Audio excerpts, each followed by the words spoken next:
There were a lot of points in the CNN Trump town hall that were distressing, I guess is an easy way to put it. But few were like just openly reprehensible. And I think one of the worst was when Donald Trump led some sort of CNN-backed roast of E. Jean Carroll in the immediate aftermath of him being labeled as a sexual predator by a jury. He's gonna owe her $5 million. That did not stop him at all from attacking her, and that might be consequential. In case you missed that moment though, here's what it looked like. Wasn't raped, okay? That was her charge. It wasn't. They found that you sexually abused her. No, what? Say what? They did. They said he didn't rape her. And I didn't do anything else either. You know what? Because I have no idea who the hell she is. But Mr. President, I don't know who this woman can I is. ask? Yeah, so he's focusing on the fact that they didn't label it as actual rape, but they said that he sexually abused her. Doesn't matter, he conveniently is going to frame that however he wanted. And they laughed when he said he didn't know her, and they laughed some more, and they laughed and they laughed and they laughed as he continued to attack her. Well, the thing about it was though, many of the claims that he was making are the exact same claims that made the lawsuit not go his way just earlier this week. He was defaming her this week on CNN in the same exact way that he's spent years defaming her. It's already been established that that can be adjudicated in court in a way that doesn't benefit him. And so some of you might be wondering, are we just gonna have another round two of this? And we might actually. Roberta Kaplan, who was also herself attacked by Donald Trump during previous testimony, said everything's on the table, obviously, and we have to give serious consideration to it. Carroll was interviewed, I believe, by the New York Times and said that she has considered suing him for what she just experienced. There's also another defamation lawsuit still ongoing, by the way, and so we might be in this for a bit. What do y'all think? There was a lot of awful parts, not just within the whole town hall, but even within that E. Jean Carroll segment. I mean, he went on to weirdly say that her cat is named Vagina.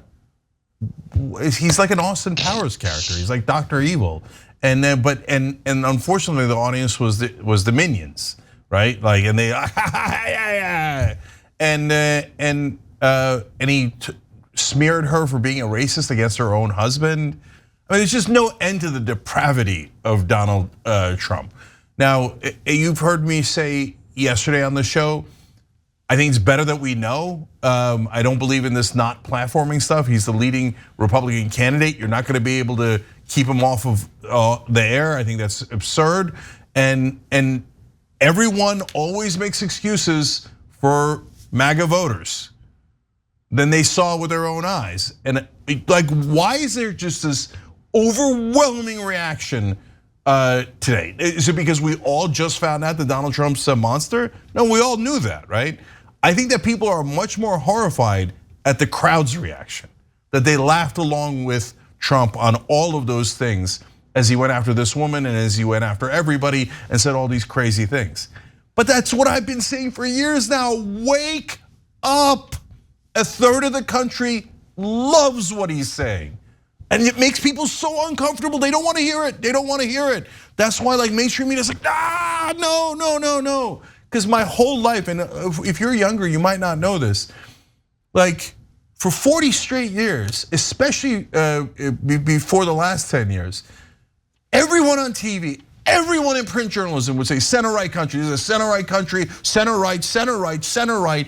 We're all right-wing, conservative, right-wing, conservative, and the real Americans, the ones that live in Kansas, not San Francisco. It wasn't just Bill O'Reilly. Mainstream media ate that stuff up. They propagated that for decades on end. And that's why it's creating cognitive dissonance.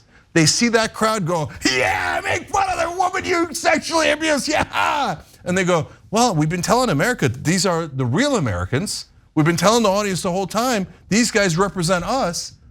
Oops. Yeah, well, better that you see it now because that's coming down the pike. And Democrats, their number one thing that they love to do, and now including the entire establishment, Anna Navarro's, I don't know if she's still a Republican or was a Republican a second ago. She's on The View today saying, oh, I hear people talking about how Biden's too old or Kamala Harris is too this. Well, why don't you all shut up and vote for him anyway? Winning strategy. And she's like, you see what's on the other side.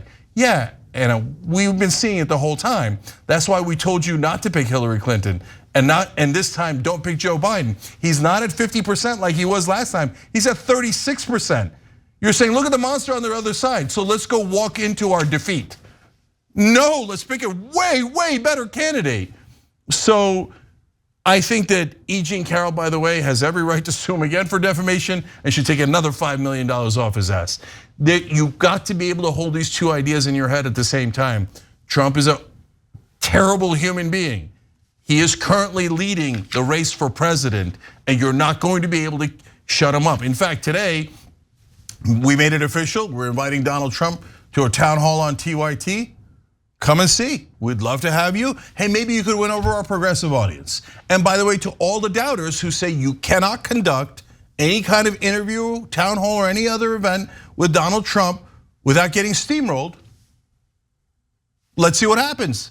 Maybe Trump will come on here and he'll do such a fantastic job like he thinks he did on CNN, and he'll win over the progressive audience. Come and see. Was.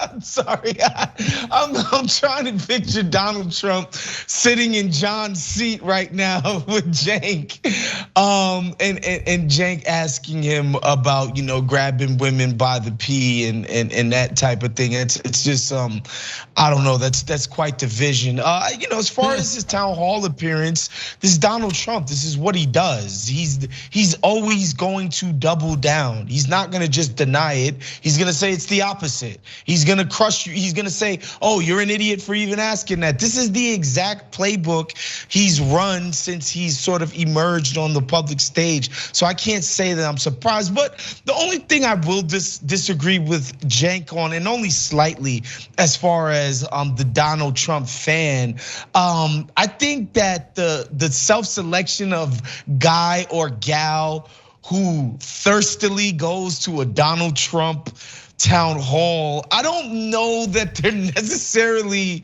representative of every single Donald Trump voter.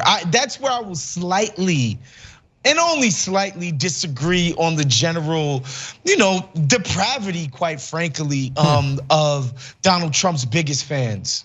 Yeah. So Waz, I hear you on that, but look, let me just be clear.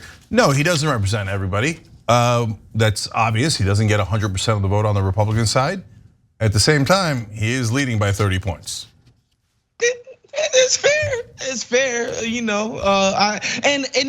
this is the thing too. I think some of the things that endeared Donald Trump in the beginning to Republican voters, I think still stands. When I see guys like Mitt Romney come out against Donald Trump, that's exactly what they like about him. He is not the cookie cutter establishment figure that these other cats are. And that's what they like about him more than anything, right? These quote unquote rhinos who basically wagged their fingers and was like, no, we know what's best for you. We pick your representatives for you. We don't want to, pick representatives that more align with how you feel.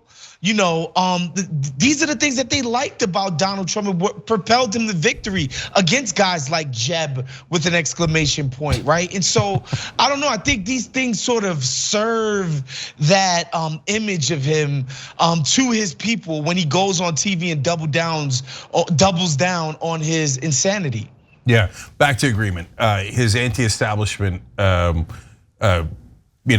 talking points, because it's not real. He would love to be part of the establishment, etc. But but it is very effective, and that's why a lot of people love Trump, not necessarily because they're racist, etc. I think it's 50-50. I think Hillary Clinton was exactly right. Half of them are people who are just mad at the establishment, having a hard time in life, etc. And the other 50% are the deplorables, and I don't mind saying that at all. Thanks for watching The Young Turks. Really appreciate it. Another way to show support is through YouTube memberships. You'll get to interact with us more. There's live chat emojis, badges. You've got emojis of me, Anna, John, JR. So those are super fun. But you also get playback of our exclusive member-only shows and specials right after they air. So all of that, all you gotta do is click that join button right underneath the video. Thank you.